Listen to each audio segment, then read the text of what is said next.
avec le préfet pour en parler. On reçoit ce soir Laurent Fragerman. Bonsoir. Vous êtes historien, chercheur associé au CELIS à l'université Paris-Cité, spécialiste des mouvements sociaux.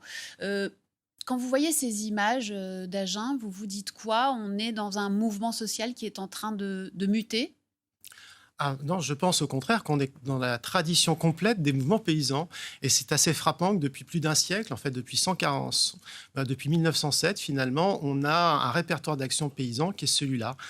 C'est-à-dire on a tout, on a la préfecture, c'est-à-dire que les paysans vont aller devant le lieu du pouvoir pour revendiquer.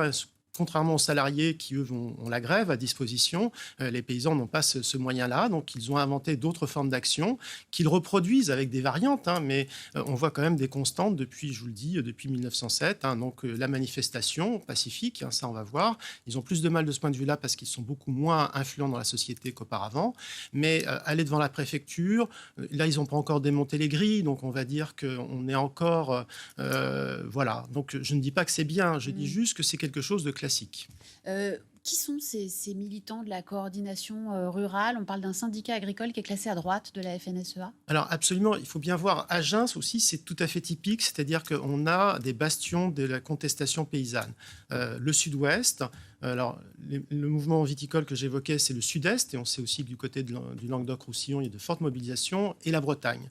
Alors là, on commence à avoir des barrages dans l'Oise, par exemple, ça se rapproche de la métropole parisienne, mais globalement, que ce soit dans le Lot-et-Garonne, qui est à la fois un bastion du communisme municipal historiquement et aussi de la coordination rurale, où elle est majoritaire, c'est un syndicat qui fait 20% des voix, oui, qu'on classe à droite traditionnellement, et qui est un syndicat surtout beaucoup plus combatif, contestataire que la FNSEA majoritaire. Est-ce que les mouvements paysans sont différents des autres mouvements sociaux?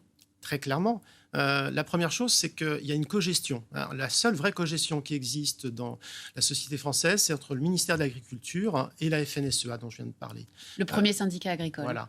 Le seul souci pour eux, finalement, c'est que le monde change et que maintenant, il y a le ministère de l'Environnement, il y a les normes environnementales européennes.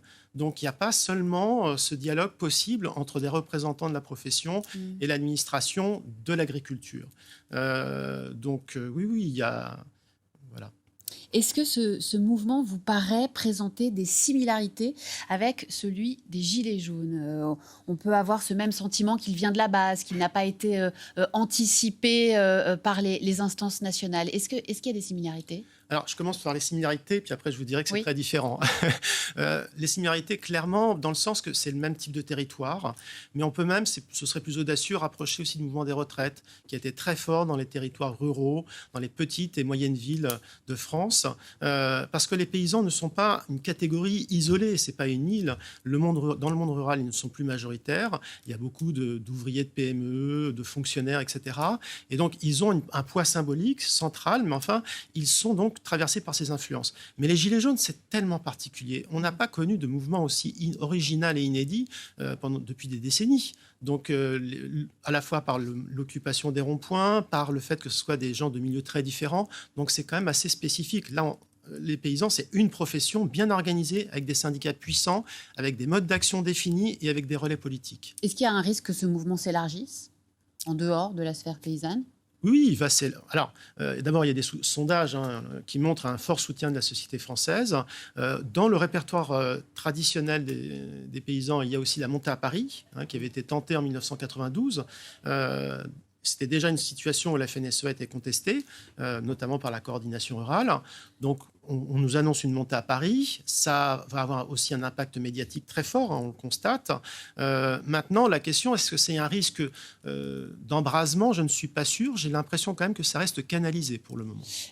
Pas question de lever les barrages routiers. Le ministère de l'Intérieur a appelé ce soir les forces de l'ordre à n'agir qu'en cas de dernier recours. On sent une très, très grande prudence du gouvernement, une forme de compréhension également qu'on ne voit pas forcément quand d'autres colères se font surface dans la société. Est-ce qu'il y a une explication à ça? Oui, on n'a pas, par exemple, de notes du ministère de l'Intérieur nous annonçant les Black Blocs ou les paysans qui vont tout détruire dans un centre de ville. On voit bien qu'il n'y a pas cette montée un peu anxiogène qui était d'usage, notamment pour le mouvement sur les retraites ou à d'autres occasions. Comment expliquer cette attitude particulièrement compréhensive du gouvernement? Est-ce que c'est à cause de ce fort soutien de l'opinion que vous évoquiez? Oui, il y a le fort soutien de l'opinion. Quelque part, finalement, les paysans, c'est un petit peu, c'est comme le luxe d'un autre côté ou la gastronomie, quoi. Ça fait vraiment partie de l'art de vivre français. Il y a une nostalgie des Français sur ce monde. Mais la réalité, c'est que les métropoles ont pris le dessus. Alors, sur l'attitude du gouvernement, il y a la popularité, il y a le sentiment aussi que rajouter de l'huile sur le feu n'est pas une bonne action, pas une bonne chose, parce qu'il y a quand même des traditions qui peuvent être très violentes chez les paysans. Quand même. On évoque peu, mais il y a quand même un bâtiment qui a été détruit par une explosion. C'est quand même assez extraordinaire. Donc voilà, il y a un peu pas jeter de l'huile sur le feu et puis ne pas braquer un électorat qui reste important. C'est pas un hasard si le Sénat vient de se positionner contre la loi Mercosur, contre le traité Mercosur sur le libre-échange avec l'Amérique latine. Le Sénat est très influencé encore par le vote paysan. Alors politiquement, les agriculteurs sont plutôt traditionnellement classés à droite. On a vu depuis le début du mouvement le Rassemblement national tenter de se poser en défenseur des paysans. Est-ce que ça peut marcher? Est-ce que le discours de l'extrême droite peut trouver un écho chez les paysans en 2024? Alors, plusieurs forces d'opposition. On a Carole Delga est venue voir dans sa région aussi les paysans. On a Fabien Roussel qui est venu dans l'Oise, pas loin de chez lui. Socialiste, communiste. Voilà. Et il a un atout puisqu'il a André Chassaigne qui avait porté des choses sur les retraites, les pensions des agriculteurs et évidemment le Rassemblement national. Disons que je pense que ceux qui ont le plus de chance sont ceux qui ont une cohérence. C'est-à-dire, ne pas dénoncer les traités européens et les avoir fait voter auparavant. Il y a donc certaines forces ont une cohérence. Et je pense que du côté du Rassemblement national, ils n'ont pas intérêt à ce qu'on entre trop dans le débat parce qu'ils sont en train d'évoluer. Ce n'est plus le Rassemblement national de Florian Philippot. Donc, ils sont moins souverainistes qu'auparavant. Et donc, je pense qu'ils vont rester dans une position assez floue. Il y a des revendications très diverses sur le prix du gazole, les normes environnementales, oui. La question des revenus, des marges des industriels et de la grande distribution. C'est une difficulté dans un mouvement social pour obtenir gain de cause, d'avoir une multiplicité des revendications? Alors oui, ça peut en être une, mais en même temps, comme il y a des syndicats puissants, on voit bien qu'ils vont orienter, je pense, vers le gazole quand même. Le prix du gazole me paraît, j'ai l'impression. La question des retraites, qui n'est pas la question centrale, mais qui est importante, c'est un bon exemple d'atermoiement, puisque ça a été voté très largement et le gouvernement n'a pas mis en place cette mesure votée par le Parlement. Donc là, on peut dire il faut une volonté politique, puis c'est tout. Mais là où finalement le point qui fait le plus débat à l'intérieur du monde agricole et avec le reste de la société, c'est la question des bassines et de l'écologie, en fait. C'est-à-dire qu'on voit bien que les normes écologiques, aujourd'hui, ne sont pas assez négociées avec le monde paysan, comme elles ne le sont pas par les ruraux. C'est ce qu'avaient dit aussi les Gilets jaunes sur le tarif de l'essence. Et on voit bien, là, cette difficulté. On voit qu'il y a des mouvements similaires dans plusieurs pays européens en ce moment. Est-ce que ça, c'est nouveau, une mobilisation comme ça, transfrontalière en Europe ?